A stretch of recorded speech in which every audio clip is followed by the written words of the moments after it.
This is the new Audi S3, and it's the perfect hot hatch if you reckon the VW Golf R is a bit ordinary, the Mercedes AMG A35 a bit showy, and the BMW M135i a bit ugly.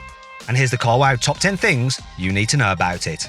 Buying a new car? Head to CarWow to get offers from the UK's top dealers. carwow.co.uk, the car buying comparison site. The new Audi S3 Sportback looks pretty similar to the S-Line versions of the standard A3, only gets plenty of extra black bits. The massive hexagonal grille is pretty much the same, but look closer and you'll spot chunkier mesh and the all-important S badge. The intakes under the headlights get some contrasting black trim that matches the new black splitter. The three tiny vents between the headlights are lifted from the A3 S-Line, but they're probably still fake. The same goes for the vents under the brake lights, they look pretty fake to me as well. I'm not so sure about those four exhausts though, hopefully they're real, but we'll have to let the CarWow stick of truth decide. The new S3 looks a whole lot more aggressive than the old S3, but it doesn't get boatloads of extra power.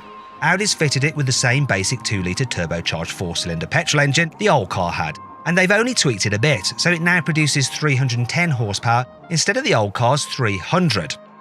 The torque hasn't changed at all, so the new S3 produces exactly the same 400 Nm as the old model, and it drives all four wheels through the same Quattro all-wheel drive system.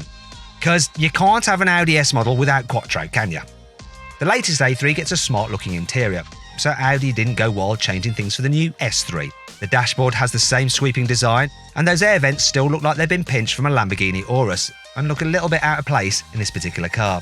There's loads of cool brushed metal trim though, just like on high-spec A3s, but the flat-bottom steering wheel is exclusive to the S3.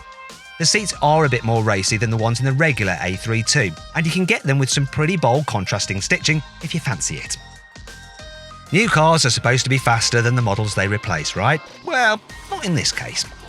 Audi says the new S3 Sportback will do 0 to 60 miles an hour in 4.8 seconds. Now that's actually a smidge slower than the old car, which could do it in 4.7 seconds. The top speed is the same as before though. Both cars are limited to 155 miles an hour, although that doesn't really matter unless you live in Germany and use a de-restricted bit of autobahn to get to work. Every S3 comes with a 7-speed dual-clutch automatic gearbox as standard. There are no manuals here at all. They also get suspension that's 15mm lower than the standard A3 and 18-inch alloy wheels as standard. You can also pay extra to get adaptive dampers. These let you choose between a firmer, sporty setup or a softer, more comfortable one. Considering the size of the potholes we get in the UK, you're probably going to want to tick that option.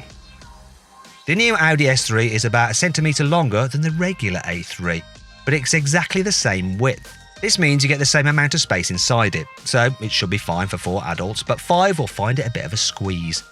They won't be able to carry as much luggage though, because Audi's used some of the A3's boot space by fitting the 4-wheel drive system.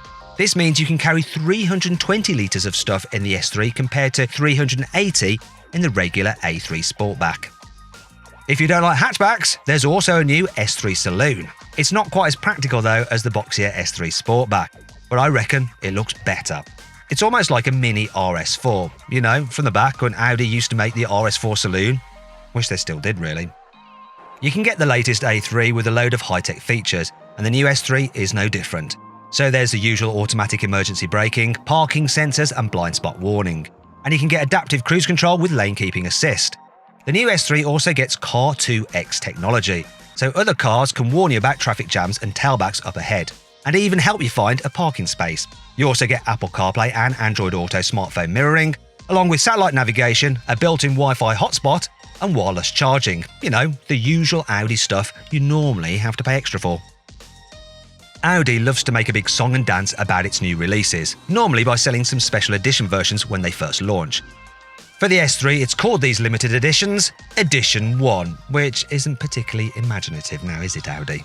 Anyway, it seems you get all the same bells and whistles as the regular car, only with some softer Nappa leather seats thrown in. It also gets a bigger set of 19-inch alloy wheels instead of the regular 18 inches, and they come with exclusive paint colours. There's Tango Red for the Saloon and this Python Yellow for the Sportback. You can buy the new S3 now. The Sportback version starts from just under £38,000 and the Saloon is about £500 more. But there's a catch. At the moment, only the entry-level versions are available. You'll have to wait until later in 2020 for the high-spec Vorsprung model, which gets a slightly bigger digital display and more tech. If you click on the pop-out banner in the top right-hand corner of the screen, you can see how much money we can save you on a new S3 through CarWow. Please subscribe to this channel for more videos, and if you click on the deals box to the right, you can see how much you can save on a new car at CarWow. Or click on the video windows below to watch another of my videos.